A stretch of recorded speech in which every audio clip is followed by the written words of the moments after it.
pengurangan. Kalau sebelumnya itu penjumlahan, sekarang pengurangan. Apa arti dari pengurangan? Pengurangan memiliki arti bahwa kita mengurangi satu nilai dari sebuah bilangan, ya, mengurangi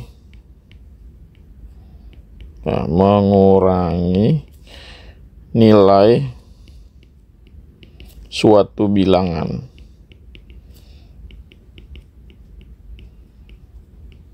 Ya, mengurangi nilai suatu bilangan. Simbolnya, ya,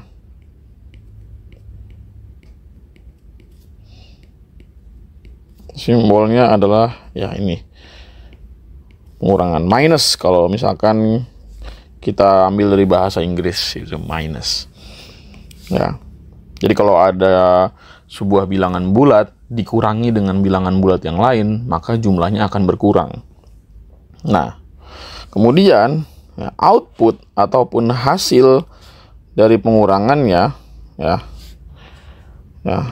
output berupa ya, atau output ya, atau hasil, ya, hasil aja deh.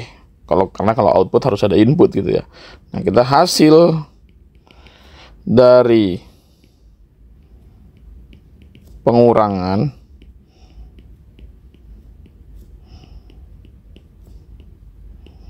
disebut selisih. Nah, gitu ya. Hasil dari pengurangan disebut sebagai selisih. Misalnya kita diminta untuk mencari gitu ya, contoh ya, selisih dari 10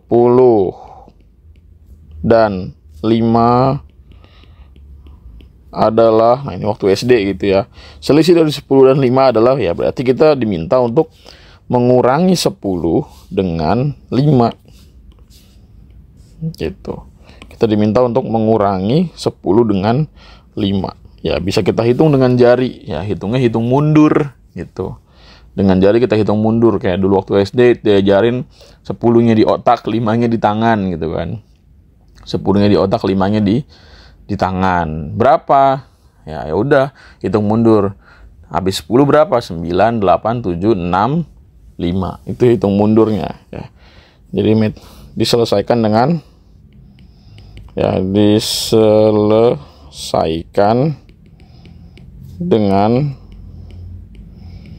metode hitung mundur. Ya. Kemudian contoh lagi, misalkan kita diminta untuk menentukan selisih dari umur ayah dan juga umur ibu gitu misalkan. Ya berarti kita mengurangi umur ayah dengan umur ibu, ya nggak bisa kebalik gitu. Ya. Ya misalkan selisih umur ayah dan umur ibu. Ya, misalnya kita diminta untuk menentukan selisih umur ayah dan ibu, ya berarti kita mengurangi umur ayah dan ibu. Ya, buatnya gimana? Ya berarti selisih sama dengan ya umur ayah. Misalkan umur ayah ini kita umpamakan dengan A gitu ya. Nah, umur ibu ini kita umpamakan dengan B misalnya. Ya udah, berarti selisihnya A dikurang B gitu. Nggak bisa kebalik. Kalau kebalik nanti negatif hasilnya gitu. Bisa, tapi pakai tanda mutlak kalau mau, ya kan gitu. Jadi supaya tidak minus ya maka jangan sampai kebalik gitu. Nah itulah ya pengurangan. Nah bagaimana kalau misalkan kita menyelesaikan pengurangan dengan garis bilangan? Ya pengurangan dengan garis bilangan. Ya, contoh misalkan gini. Nomor 3 deh. selesaikan dengan garis bilangan. Dengan garis bilangan. Ya. Misalkan berapa nih? 5 dikurang 3. Gitu. 5 dikurang 3. Nah, ini kita buat garis bilangannya. Ya. Ini 5 4 3 2 1 0. Nah, 5 dikurang 3 berarti 5 itu menandakan posisi awalnya. Nah, 5 menandakan posisi awal di sini berarti. Nah, kemudian dikurang 3 berarti kita diminta mundur sejauh 3. Ya, setelah mundur sejauh 3, 1 2 3. Nah, posisi akhirnya di sini jadinya di 2 gitu posisi akhirnya. Ya, posisi akhirnya di 2. Karena kita diminta mundur sejauh 3. Lagi misalkan berapa? Contoh lain deh. Atau arti dari 5 dikurang 3 kalau misalkan kita lihat dari sudut pandang penjumlahan. Nah, 5 dikurang 3 kalau kita misalkan lihat dari sudut pandang penjumlahan, itu bisa saja kita maknai sebagai penjumlahan 5 dengan minus 3 gitu. Ya. Nah, asalkan kita paham bahwa arti dari kurung itu adalah perkalian gitu. Jadi ini bisa kita pandang sebagai 5 ditambah dengan min 3 gitu. Posisi awalnya 5, nah directionnya min 3 mundur gitu. Kan kalau plus maju gitu ya. Kalau plus kan maju berarti ke sana gitu. Nah, kalau min 3 berarti directionnya mundur gitu. Nah, tapi ada gak kalau misalkan pengurangan tapi dia justru malah makin gede setelah dikurang? Oh, ada ternyata. Ya. Bagaimana dengan kasus seperti ini? Misalkan berapa nih? Yang keempat, contoh keempat. Misalnya berapa ya? Min 10 dikurang min 2. Nah, ini kan pengurangan. Nah, tadi kan kita teorinya awalnya adalah kalau misalkan dikurang, itu pasti jumlahnya akan semakin sedikit. Nah, tapi dalam kasus ini kita harus paham bahwa arti dari kurung itu adalah apa gitu.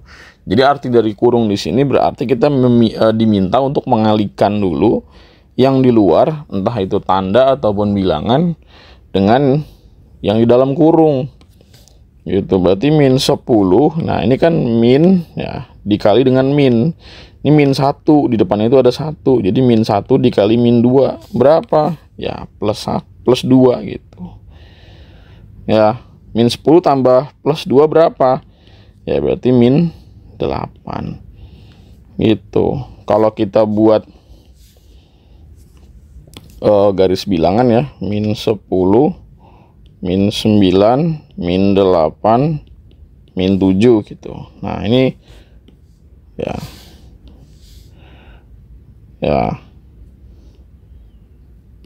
posisinya kan min 10. Ya, kita diminta untuk maju berapa langkah? 2 ya. Maju 2 langkah dari min 10 berarti berapa? Ya, berarti min 8 gitu. Ini kalau misalkan kita mau menyelesaikan dengan garis bilangan. Tapi kan rumit ya kalau pakai garis bilangan gitu. Tapi ini hanya sebagai dasar teorinya aja. Bukan advice, apa ya? Ya intinya ilmu tambahan lah, pengetahuan tambahan. Oh, begini ternyata kalau diselesaikan dengan garis bilangan. Karena pada kenyataannya angka yang kita temui baik di soal PK ataupun PM itu ya bisa lebih dari puluhan, ratusan, bahkan ribuan gitu. Jadi bagaimana caranya gitu. Nah, kita dulu mengenal waktu SD metode bersusun. Ya, metode bersusun dengan cara apa? Pinjam. Ada yang pinjam, ada yang enggak gitu. Jadi yang pinjam itu kalau misalkan angka di atasnya lebih kecil dari angka yang bawah atau digit yang bawah gitu. Misalkan gini. 120 ya. 120 dikurangi dengan ya 75. Nah, kan waktu SD kita diajarin ya bahwa kalau seperti ini kita diminta untuk mengurangkan digit per digit gitu. Nah, 0 dikurang 5 berapa? Nggak bisa. Itu maka 0 ini ya dijadikan 9, dijadikan 10 gitu. Nah, supaya jadi 10, nah 10 dikurang 5 berapa? Ya berarti 5. Nah, gitu. Nah, ini kan 2 ketika sudah dipinjam 1 dengan 0 ya, supaya 0-nya ini jadi 10 gitu ya, dan bisa dikurangi dengan 5. Nah, maka 2 ini setelah dipinjam sisa 1 gitu. Jadi ini tuh aslinya 1 karena satunya lagi udah dipinjam. Nah, jadinya ini kan nggak ada bilangan lagi di bawahnya, maka kita bisa langsung di sini 11. Ya, 11 kurang 7 berapa? Ya, 4. Gitu. Jadi 120 dikurang 75 itu ya 45. Lagi misalkan 108 atau 1084 deh, udah mulai ribuan nih contohnya. 1084 dikurangi dengan ya berapa ya, jangan deh, gini aja, 1204. Nah, yang agak rumit nolnya di tengah gitu. 1204 dikurangi dengan 350. Nah, gimana nih? Ya udah, kita kurangin digit belakang. 4 dikurang 0 bisa berapa? 4. Ya kan, masih cukup untuk dikurang. Nah, ini yang ini nih 0. 0 dikurang 5 berapa? Ya, tadi. Ya, 0 dikurang 5 berarti 10. 10 ya, 0 dikurang 5 10. 0-nya dijadiin 10 dulu. 10 dikurang 5 berapa? Ya, 5. Gitu. Nah, 12 ini berarti kan tadi udah dipinjam 1, jadi berapa? Jadi 11. Nah, 11 dikurang 3 berapa? Ya, 8. Gitu. Nah, terus misalkan 1300 dikurangi dengan 57 misalnya. Nah, ini gimana nih, Be? Ada 0, 2, 2-nya. Enggak apa-apa, nggak usah khawatir, nggak usah panik. Nah, tetap kita anggap di sini 0-nya dipinjam 1 dengan 0 di sebelah. Jadi 10 dikurang 7 berapa? 3 gitu. Nah, 0 di sini kan berarti sebagai 10 sebenarnya gitu kan. Kalau dia bukan kalau dia posisinya di sini ya, di belakang angka ini. Nah, kayak ini kan tadi sebenarnya 10, cuman dia ditulis 0. Jadi supaya jadi 10 dia minjem 1. Nah, ini kan 10 juga sama, tapi sudah dipinjam 1 dengan yang di belakangnya. Maka 10 ketika sudah dipinjam 1 jadi 9. 9 dikurang 5 berapa? 4. Gitu. Nah, untuk jadi 9 ya, untuk jadi 9, nah dia minjem lagi ke 3. Jadi 0 ini supaya bisa jadi 9 minjem ke 3. Jadi 9 dikurang 5 berapa? 4. Nah, jadi 3 setelah dipinjam 1 dengan di sebelahnya jadi 2. Jadi 12. Gitu.